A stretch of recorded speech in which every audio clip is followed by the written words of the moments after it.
In this video, we will look at 3 Bible stories and 1 monk's opinion on religious issues. And whoever watches to the end will get an irreplaceable gift for everyone, so watch carefully. Are you a religious person? Do you perhaps attend church or simply believe in God? But what if I told you that you might have a demonic faith? According to statistics, about 2.2 billion people are religious, but they are far from the true understanding of things. In this video, we will discuss divine religions, Satanism, and why even a Christian or Jew might unknowingly be a follower of demonic faith. You know, I used to be a religious person, just like you probably are, not thinking about what constitutes true divine faith and what is demonic. I made many mistakes before becoming truly closer to the Creator and the universe, seeing the divine plan in every idea and feeling how good forces guide me, making me richer, better, and healthier every day. What I did to achieve this, you will learn at the end of the video. But for now, let's figure out what faith in the existence of demons is. Faith in demons or Satanism represents belief in the existence and influence of demons on the material and spiritual worlds. It encompasses a range of beliefs and practices related to summoning, appeasing, or opposing demonic forces. By the way, write in the comments how you fight against evil forces. Such beliefs can be found in various cultures and religions, and they have several common characteristics. But which ones exactly? Mythology and folklore related to demonic faith occupy a significant place in the cultural and religious traditions of many peoples. These myths and legends depict demons as beings with specific traits and abilities, making them key figures in explaining inexplicable phenomena or troubles in people's lives. But this is not the most interesting part, because in various cultures, demons can be described as fallen angels, spirits of the dead, or beings created from pure evil. For example, in the Christian tradition, fallen angels became demons after being expelled from heaven. But the most interesting part is ahead, because in other religions, such as Islam, demons, jinn, can be both evil and good, created from smokeless fire. Quite an interesting distinction. In myths, demons often play the role of antagonists or testers. They can teach lessons, punish for sins, or simply create chaos. In Slavic mythology, for instance, house spirits and forest spirits can both help and harm a person, depending on their relationship to nature and adherence to traditions. Folk beliefs about demons often include elements of protection from evil spirits. This may involve the use of amulets, folk spells, and rituals. For example, in European traditions, amulets and special rituals on Halloween were widely used to protect against evil spirits. Demons can symbolize internal or external trials. They embody fears, challenges, temptations, and moral dilemmas that people face throughout life. In psychoanalysis, for example, demons can be interpreted as manifestations of internal conflicts and unconscious desires.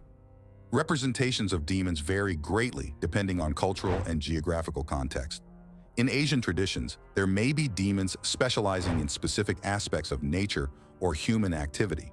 While in Western culture, demonic figures are often associated with Christian ethics and spiritual trials. These mythological and folkloric representations form a rich tapestry of demonic faith, allowing people through rituals aimed at protection from demons or their appeasement. These practices can include spells, exorcisms, amulets, prayers, or sacrifices. They serve as a means of managing or repelling the influence of demons. Dualistic worldview. Demonic faith often relies on a dualistic view of the world, where forces of good constantly oppose forces of evil. In this context, demons may act as direct adversaries of divine forces or as a test for the human soul. But more importantly, the personification of evil through the figures of demons is a crucial element in many cultures and religions. This aspect of demonic faith allows for the concretization and visualization of evil, attributing specific traits, names, and functions to it. This approach not only facilitates understanding and interpretation of evil, but also provides mechanisms for its control and combat. Interestingly, in many traditions, demons have specific names that often reflect their particular functions or characteristics. For example, in Christian demonology, each demon is associated with a specific type of temptation or sin. Lucifer, known as the light bearer, becomes a symbol of pride. Mammon, greed. Asmodeus, lust. These names and associated attributes help believers recognize and avoid various sins. What is Satanism and how does it differ, for example, from Christianity? Satanism is a religious or philosophical movement that exists in various forms, each with its own history and teachings.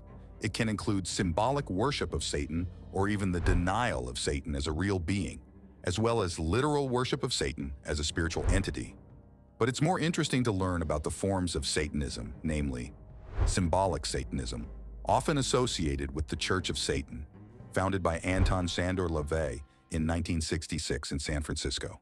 In this form, Satan is viewed more as a symbol of certain human qualities, such as individualism, hedonism, and personal freedom, rather than as a literal deity. Theistic Satanism sees Satan as a real spiritual being who should be worshipped and who can influence the world and people's lives. This form of Satanism is less common and may include various mystical and occult practices. The founder of Satanism, Anton Szandor LaVey, is considered the founder of modern Satanism through the creation of the Church of Satan and the publication of the Satanic Bible in 1969. This text became a key document for followers and describes the philosophy of Satanism, which includes aspects of nihilism, self-assertion, and criticism of traditional religious values. LaVey presented Satanism as a philosophy opposing Abrahamic religions, focusing on individualism and skepticism. It is important to understand what differences exist between Christianity and Satanism. Theological differences: God and Satan. In Christianity, God is the supreme creator and source of all good. Satan, on the other hand, is seen as a fallen angel, a symbol of evil and resistance to God. In Satanism, especially in its symbolic forms, such as the Church of Satan, Satan often symbolizes personal freedom, rebellion against tyranny, and social norms. In theistic Satanism, Satan can be perceived as a deity, but his interpretation significantly differs from the Christian one. Salvation and afterlife. Christianity teaches that salvation is achieved through faith in Jesus Christ and his redemptive sacrifice. The afterlife in Christianity includes eternal life in paradise or eternal punishment. Satanism, in most of its forms, rejects the idea of an afterlife and focuses on living here and now. Ethical and moral differences. Altruism versus egoism. Christianity encourages altruism, love, and forgiveness, emphasizing the importance of loving your neighbor as yourself. Satanism, particularly in the philosophy of Anton LaVey, often emphasizes egoism, personal pleasures, and self-assertion as the highest values. Submission versus rebellion. Christianity often teaches submission and obedience to the divine will. Satanism, on the contrary, celebrates rebellion against any authority, supporting the idea of personal sovereignty and independence. Cultural and practical differences. Religious practices. Christianity has established forms of worship, including prayer, worship services, and sacraments such as baptism and communion. Satanism may include rituals and symbolic acts, but they are often individual and self-affirming in nature. Role in society. Christianity traditionally plays a conservative, stabilizing role in society and is often associated with traditional moral values. Satanism is often associated with counterculture and rebellion against traditional social and moral norms. What does the Bible say about Satanism? The Bible does not mention Satanism as a systematic doctrine or practice directly, because this term became known much later than the times of the biblical texts. However, we can talk about the biblical perception of Satan and his activities, which indirectly touches on the topic of Satanism. In biblical tradition, Satan is personified as an angel who rebelled against God and was cast out of the heavenly realm. This mythological plot is well illustrated in the book of Revelation, Revelations 12:7-9, where a battle is described in heaven between Michael and his angels against the dragon, that is, Satan, who was ultimately cast down to the earth. Satan is often associated with the symbol of the serpent or dragon and is depicted as the source of evil, temptation, and seduction. One of the key biblical texts featuring Satan is the Book of Job. Here, Satan acts as an accuser in a heavenly court, questioning the righteousness of Job and suggesting to God to allow him to test Job's faith through suffering. This story shows how the biblical tradition views Satan not just as a mythical creature, but as an active participant in the dialectic of good and evil, where he tempts and tests human faithfulness. In the New Testament, Satan also appears as a tempter, especially in the temptations of Christ in the wilderness, described in the Gospels of Matthew, Mark, and Luke. Here, Satan offers Jesus all the kingdoms of the world in exchange for worshiping him. Jesus rejects all of Satan's offers, emphasizing loyalty only to God and God's word. What did Christian saints say about Satanism? Saint Augustine. Saint Augustine, one of the greatest Christian theologians, emphasized the importance of inner sincerity and opposed it to external religious hypocrisy. He viewed evil as the absence of good and argued that every evil act arises from a wrongly directed or distorted will. He also discussed the role of Satan as a tempter who tries to divert Christians from their spiritual path. Saint Francis of Assisi. Saint Francis of Assisi, known for his humble and ascetic lifestyle, opposed materialism and self-confidence, which he saw as obstacles to true spirituality. He believed that true Christian life should be a life of service and simplicity, in contrast to the pursuit of wealth and power, which is often accompanied by hypocrisy. Saint Teresa of Avila. Saint Teresa of Avila, a church reformer and mystic, emphasized the importance of inner prayer and personal connection with God. She warned against dry prayer, performed only out of duty, without sincere feeling and devotion. Teresa emphasized that true spirituality requires deep inner work and honesty before oneself and God. Saint Ignatius of Loyola. Saint Ignatius of Loyola, the founder of the Jesuit order, developed spiritual exercises that include meditations, prayers, and contemplations to aid in spiritual growth. He stressed the importance of discerning spirits to understand whether one's inner voice leads to good or evil. Ignatius taught that a Christian should always evaluate their motives and aspirations to avoid self-deception and satanic temptations. How to recognize if you have demonic faith rather than true faith? Firstly, it's the lack of spiritual sincerity. In religious traditions such as Christianity, sincerity of faith is a fundamental principle. Hypocrisy, where a person outwardly expresses faith but does not feel it in the heart or uses it for worldly goals, is directly opposed to sincerity. Such practice leads to spiritual decay and a loss of connection with the true ethical and spiritual foundation of faith. But this is not the most interesting part. Also, faith professed for personal gain or social status undermines basic moral values, such as altruism, sacrifice, and love for one's neighbor. This approach turns religion into a tool for manipulation and achieving selfish goals, which is the antithesis of basic religious teachings. When faith is practiced without sincere prayer and spiritual seeking, it ceases to be a source of spiritual growth and turns into a formality. This perversion of basic religious practices, such as prayer and worship, turns religious rites into empty rituals devoid of spiritual content. How to avoid becoming a person with satanic or fake faith and feel the Creator's hand in every moment. Thoughtful examination of one's beliefs. It is essential to clearly understand what you believe and why. Studying various philosophical and religious systems can help you form a conscious attitude toward your own beliefs and choices. Social responsibility and ethics. Following the principles of ethical behavior and social responsibility can strengthen a person's moral foundation. It is crucial to cultivate compassion, kindness, and justice in everyday life. Critical thinking. It is important to analyze information and distinguish manipulative or destructive teachings from constructive and supportive ones.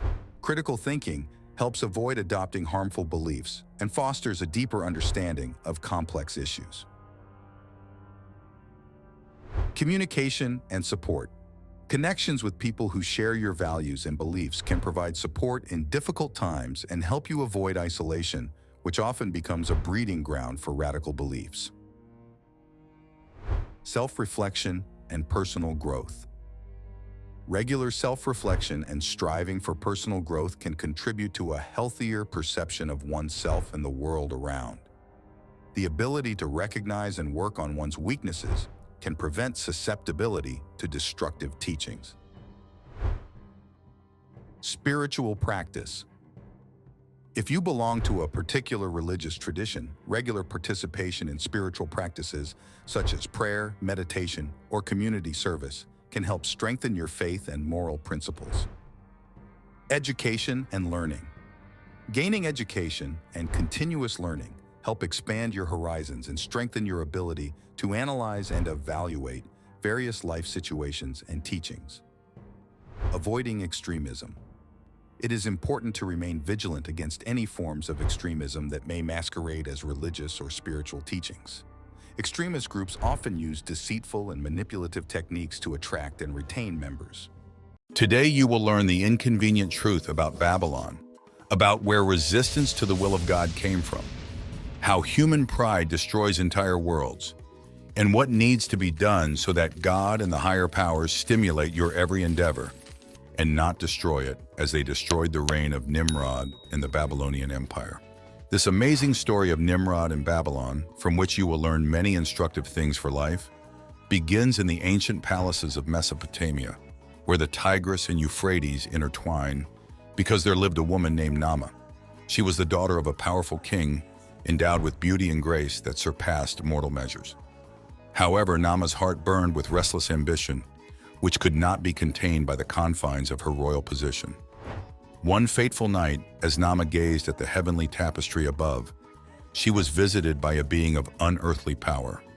Some say he was a fallen angel, others a dark deity from forgotten pantheons.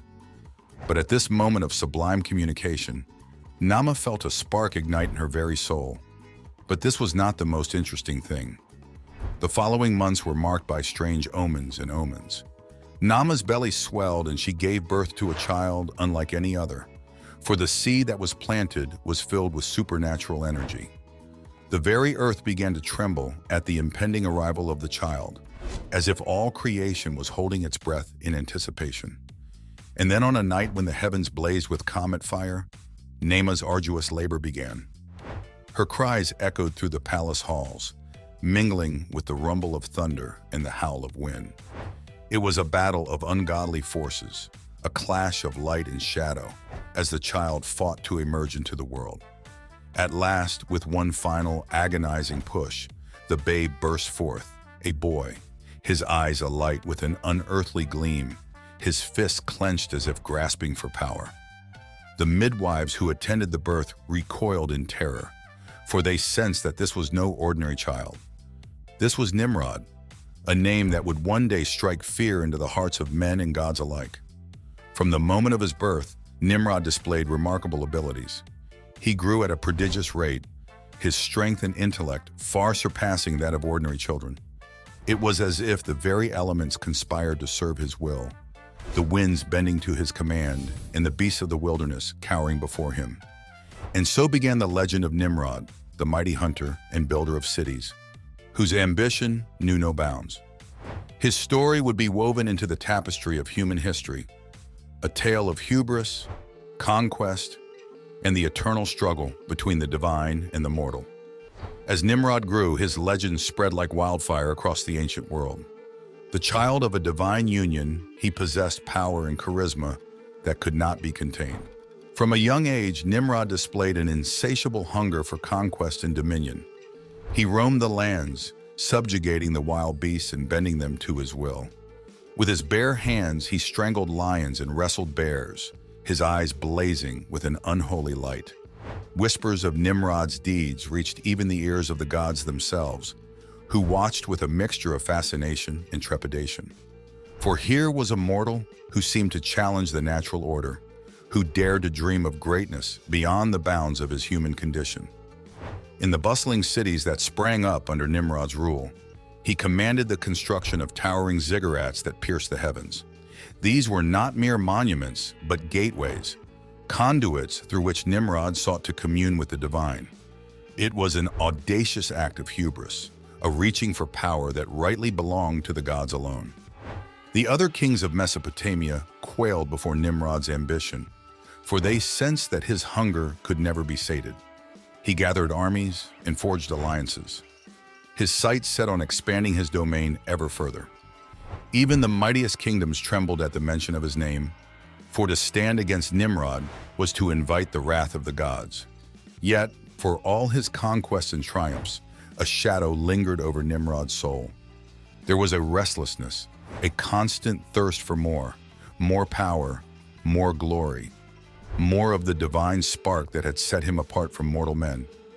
And in his darkest moments, he could hear the whispers of the fallen ones, tempting him to reach even higher, to grasp at the very throne of the heavens. The dream of building the Tower of Babel had long consumed Nimrod's waking thoughts. In his mind's eye, he could see the towering structure reaching up towards the heavens, a bold challenge to the gods themselves. As Nimrod sat upon his throne in the bustling city of Babylon, he pondered the audacious plan that had taken root in his heart. The ancient text spoke of a time when all of humanity had shared a common tongue, a unity that had been shattered by the divine. And Nimrod, in his boundless ambition, saw an opportunity to restore that lost connection. Summoning his wisest advisors, Nimrod laid out his vision. The gods have sundered us, dividing our speech and scattering us across the lands. But I say, the time has come to defy their will and reclaim our rightful place. His words echoed with a fervor that stirred the hearts of his followers, for they too had grown weary of the arbitrary rule of the heavens. And at his side, he had enlisted a cadre of trusted allies, each one playing a crucial role in the realization of his grand design. Chief among these was Nimrod's own son, a young and fiercely ambitious man whose name has been lost to the mists of time. This scion of Nimrod's legacy possessed a keen intellect and an unwavering loyalty to his father's cause, serving as a trusted advisor and the overseer of the day-to-day operations of the tower's construction. Together, father and son navigated the intricacies of managing such a vast and complex project, their bond strengthened by a shared vision of grandeur and the promise of immortality. Nimrod, the charismatic leader, would rally the workers with his rousing speeches, while his son, the strategic mind, would ensure the seamless coordination of the various teams toiling away at the tower's construction. Yet within this seemingly impenetrable alliance, a web of intrigue and familial tensions began to emerge. For Nimrod had not only a son, but also a daughter, a woman of extraordinary beauty and intelligence, whose name has been etched into the annals of history as Lilith. Lilith, with her keen intellect and her father's own ambition coursing through her veins, had long been a source of both pride and consternation for Nimrod. She had made her own mark on the project, devising innovative construction techniques and overseeing the procurement of materials, all the while wielding a subtle yet formidable influence over her father and brother. And so, with Nimrod's unwavering leadership, the construction of the Tower of Babel began. Vast legions of workers were conscripted, their labor fueled by a mixture of awe and terror at their king's command. Day and night, the sound of hammers and chisels echoed through the city as the towering structure slowly took shape. The initial stages of the project were marked by a frenetic energy as the workers toiled with fervent zeal, each brick and stone carefully laid to form the foundation of the structure. The sound of hammers and chisels echoed through the valley, a symphony of industry and ambition that seemed to reverberate with the very heartbeat of the earth. Nimrod oversaw every aspect of the project, his keen intellect and strategic mind ensuring that the construction progressed with unparalleled efficiency. He devised ingenious systems of pulleys and levers, harnessing the power of the elements to aid in the monumental task. And as the tower rose higher, Nimrod's confidence only grew, for he could sense the very heavens trembling at his audacity. Yet, even as Babylon flourished under Nimrod's rule, a sense of unease began to creep through the city. The people, once united in their purpose, found themselves divided by a growing cacophony of tongues. Suspicion and discord replaced the harmony that had once reigned supreme. And as the tower rose ever higher, the dynamics within Nimrod's inner circle began to shift. Whispers of jealousy and resentment crept in, as Lilith's growing power and her perceived favoritism by their father threatened to drive a wedge between the siblings. The son, once the trusted lieutenant, found himself increasingly marginalized, his own ambitions eclipsed by the rapid ascent of his sister. And so, as the tower rose, the family's unity began to unravel, a microcosm of the broader tensions that were tearing apart the once unified people of Shinar. Nimrod, caught in the crossfire of his own family's rivalries, found himself grappling with the consequences of his own hubris as the very foundations of his power began to crumble. But Nimrod, blinded by his ambition, refused to be deterred. He tightened his grip on his subjects, brooking no dissent or deviation from the grand plan. With an iron fist, he crushed any hint of rebellion, his authority reinforced by the awe-inspiring sight of the ever-rising Tower of Babel. Ultimately, the story of Nimrod's Babylon will serve as a cautionary tale, a stark reminder of the dangers of unchecked arrogance and the stupidity of mortals who dare to defy the will of the deity. But more on that later. As the Tower of Babel rose ever higher, Nimrod's ambition knew no bounds. He dreamed of ascendance, of breaching the barriers that separated the mortal realm from the divine. With each passing day, the structure grew taller, its spire seeming to pierce the very heavens themselves. Yet in the shadows, the gods looked on with growing unease. For Nimrod's hubris had not gone unnoticed, and the celestial powers began to stir, their patience wearing thin in the face of such audacious defiance. Then one fateful night, as the workers toiled away under the glow of torchlight, a great rumbling shook the foundations of Babylon. The earth trembled, and the skies above crackled with the power of the gods. Nimrod, standing at the base of the tower, felt a chill run down his spine, a premonition of the calamity to come. And then, in a blinding flash of light, the gods struck. Mighty thunderbolts rained down from the heavens, shattering the tower's sturdy stones and sending the workers tumbling to their doom. Panic seized the city as the once united people found themselves suddenly divided, their speech fragmented into a cacophony of unintelligible tongues. Nimrod, his grand vision shattered, could only watch in horror as his life's work crumbled before his eyes. The tower, once a testament to his ambition, now lay in ruins, a stark reminder of the folly of challenging the divine. In the aftermath, Nimrod's reign of terror came to a swift and ignominious end. His subjects, no longer bound by his iron grip, scattered to the four winds, their shared purpose irrevocably lost. And Nimrod himself, bereft of his power and his dreams of grandeur, was forced to wander the earth, his name a byword for hubris and the dangers of overreaching. The tale of Nimrod and the Tower of Babel is one that resonates with profound and enduring lessons for the human condition. In this epic narrative, we bear witness to the perils of unchecked ambition, the hubris of mortal beings who dare to challenge the very gods themselves. At the heart of this story lies a timeless truth, that there are limits to the reach of human power, and that the natural order, as ordained by the divine, must be respected. Nimrod, in his boundless thirst for glory and dominion, sought to transcend the boundaries of his mortal existence, to bridge the gap between the earthly and the celestial. But in doing so, he incurred the wrath of the gods, who saw his actions as a flagrant affront to their rightful authority. The Bible's account of this tale underscores the gravity of Nimrod's transgression. It tells of how the people of Babylon, united in their desire to make a name for themselves, set out to build a tower that would reach to the heavens. This act of defiance, this reaching for the divine, was viewed by the Almighty as an unacceptable challenge to his supremacy. And so, in an act of divine retribution, the gods struck down the tower, shattering the unity of the people and scattering them across the face of the earth. The lesson here is clear. There are boundaries that must not be crossed, limits to the ambition and aspirations of humanity. For to trespass upon the domain of the gods is to invite calamity and ruin. The Bible's narrative serves as a profound warning against the sin of hubris, the folly of believing that mortal beings can achieve the same heights as the divine. Yet, in the ashes of Nimrod's failed endeavor, we find a deeper truth about the human condition. For even in the face of such humiliation, we are driven by an innate desire to transcend our limitations, to strive for something greater than ourselves.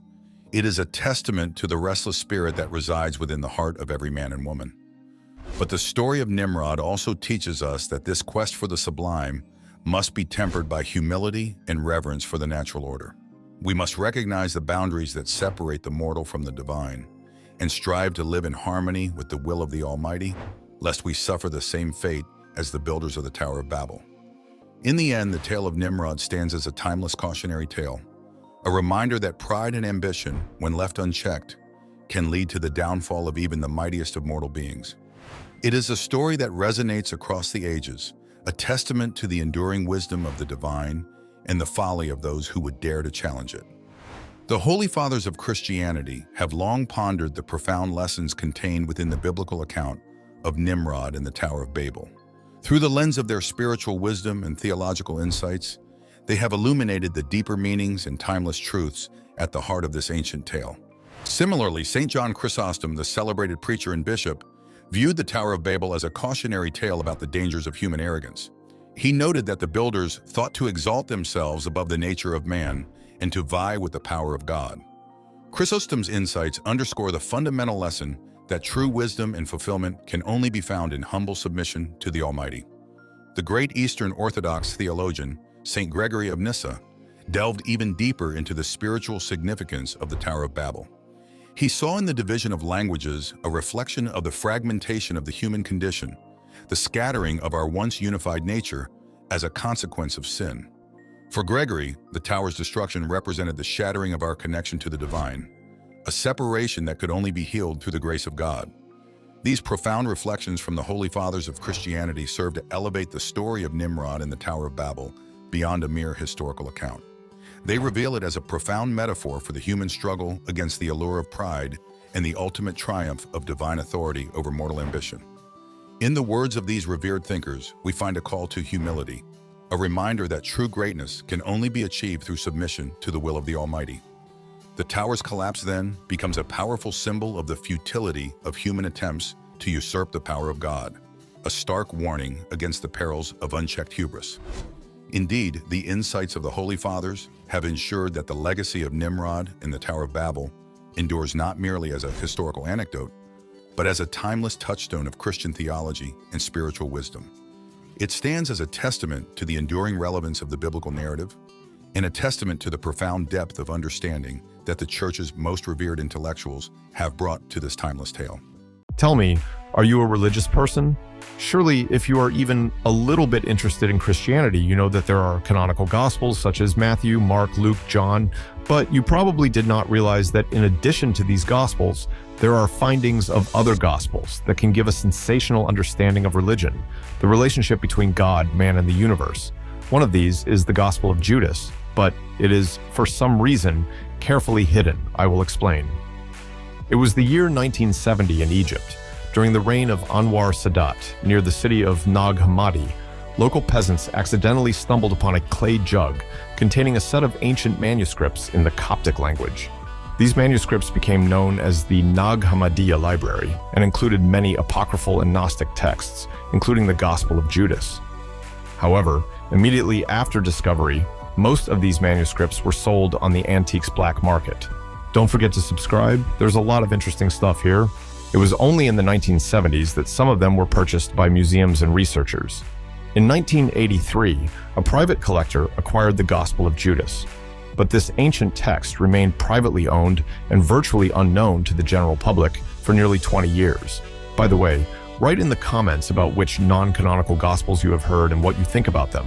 It will be interesting to read. It was only in 2001 that a group of scholars managed to gain access to the Gospel of Judas and begin to carefully study it. In 2006, this unique document was finally published and presented to the international community. But why was this information carefully hidden? This Gospel, dating from about 280 AD, contains an alternative version of the relationship between Jesus and Judas Iscariot. According to the text, Judas was Jesus' closest disciple and confidant. Moreover, Jesus asked Judas to betray him so that he could complete his earthly journey and ascend to God the Father. Thus, Judas is not a villain, but rather does the will of Jesus by fulfilling his mission. In the Gospel of Judas, Jesus explains to Judas that he is making a sacrifice to save mankind. This idea directly contradicts the canonical version, where Judas betrays Jesus for 30 pieces of silver. Instead, Judas appears as a faithful disciple, doing the will of his teacher. One of the key points of the Gospel of Judas is its cosmology, which differs significantly from traditional Christian teaching. According to the text, there are 3 levels of existence: the earthly world, the heavenly world, the kingdom of God the Father, and the intermediate world, ruled by false gods.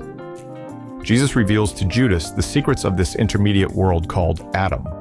Jesus says to Judas, "You will offer the sacrifice of the man who clothes me." This is a hint that Judas must betray Jesus so that he can ascend to the true God. Thus, Judas appears not as a traitor, but as an executor of the divine plan. The gospel ends with Judas separating from the other disciples and leaving to betray Jesus. This completely contradicts the canonical version, where Judas repents and hangs himself after betrayal. The Gospel of Judas has caused much controversy and debate in the Christian world. Many theologians believe that this is a heretical text that distorts the teachings of Jesus Christ. Others see it as a valuable source for understanding the early history of Christianity and the various interpretations of the person of Judas. Saint Irenaeus of Lyons, who lived in the 2nd century, wrote, "The Gospel of Judas is completely contrary to what is written in the Holy Scriptures. It is a product of darkness and comes from Satan, not from God." But who knows, maybe they were wrong. And what do you think about this? Write in the comments. Although this gospel is criticized by the canonical church fathers, it remains an important source for understanding the complexity and richness of early Christian thought. But there were also more provocative gospels, such as the Gospel of Thomas. This is one of the Gnostic texts that were among the early Christian apocryphal writings. It is a collection of sayings of Jesus Christ, many of which differ from the canonical Gospels. The main features of the Gospel of Thomas: it lacks the narrative structure of the canonical Gospels. The text consists of 114 logias, sayings of Jesus. Many sayings have a hidden allegorical meaning and require interpretation. They are aimed at revealing secret Gnostic knowledge. Particular attention is paid to the role of man in achieving salvation through self-knowledge and comprehension of his divine nature. Salvation is interpreted not as atonement for sins, but as the awakening and liberation of a person's spiritual essence. The text lacks accounts of the miracles, suffering, death, and resurrection of Christ, which occupy a central place in the canonical Gospels. Overall, the Gospel of Thomas represents a Gnostic view of the teachings of Jesus that differs from the Orthodox Christian understanding. Its appearance testifies to the diversity of trends in the early Christian tradition. The Gospel of Mary. This is another apocryphal text from among the early Christian Gnostic manuscripts discovered in Nag Hammadi, Egypt, in 1945. The contents of this gospel are as follows. The text is a dialogue between the resurrected Jesus Christ and his disciple Mary Magdalene and the other apostles. The focus is on spiritual knowledge and overcoming the fear of death through understanding the true nature of man. Mary is portrayed as Jesus' closest disciple, to whom he entrusts special secret knowledge about the nature of the soul and the structure of the universe. In the dialogue, Mary tries to dispel the doubts and fears of the disciples, convincing them that real salvation lies in knowing the spiritual essence of man. Much attention is paid to the condemnation of the materialistic worldview and the need to acquire Gnostic knowledge to achieve salvation. The text does not contain narratives about the earthly life, death, and resurrection of Christ, characteristic of the canonical Gospels. In general, the Gospel of Mary reflects Gnostic ideas about enlightenment and liberation of the spiritual principle in man, which are very different from Orthodox Christian doctrine. Gospel of Childhood. This is one of the apocryphal texts related to the childhood of Jesus Christ. Its content differs from the canonical Gospels of the New Testament. The narrative covers the period from the birth of Jesus to the age of 12, while the New Testament says virtually nothing about Jesus' childhood. The text contains many miraculous and supernatural episodes associated with Jesus as a child. In the childhood gospel, Jesus is portrayed as a miraculous child, capable of performing miracles and punishing those who offend him. Cases are described when little Jesus revives clay birds, heals the sick, punishes offenders, and amazes teachers with his wisdom. The emphasis is on demonstrating Jesus' supernatural abilities as a child, which emphasizes his divine nature. The text also contains some information about the childhood of the Virgin Mary and Joseph, the parents of Jesus. In general, the infancy gospel represents additional legendary and apocryphal traditions that were not included in the canonical text of the New Testament, but reflect popular stories about the miraculous childhood of Jesus Christ.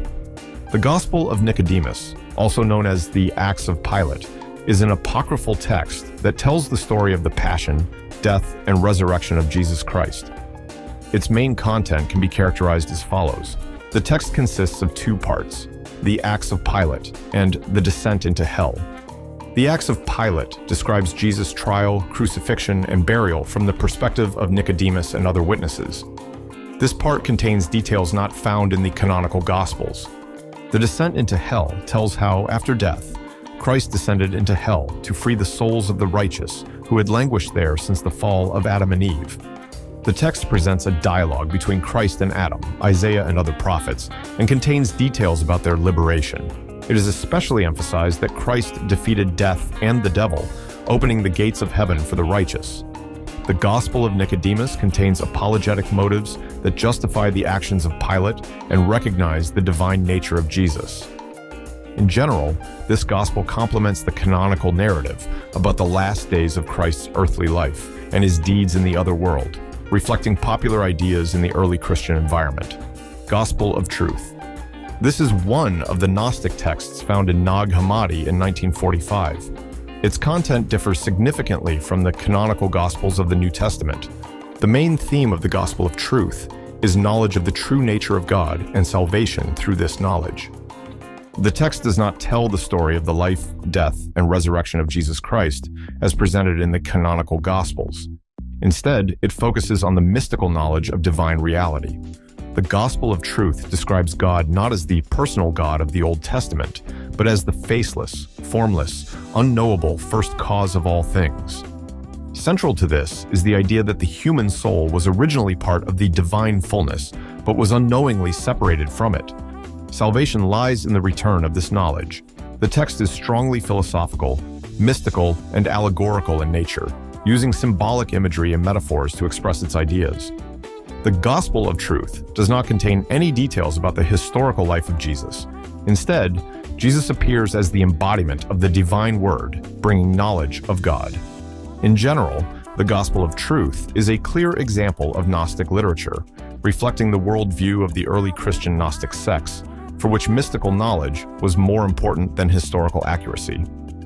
These and many other apocryphal texts reflect the diversity of the early Christian tradition and attest to the wide range of interpretations of the life and teachings of Jesus Christ. Although they are not part of the New Testament, these Gospels continue to spark the interest of scholars and believers to reflect on the diversity of Christianity,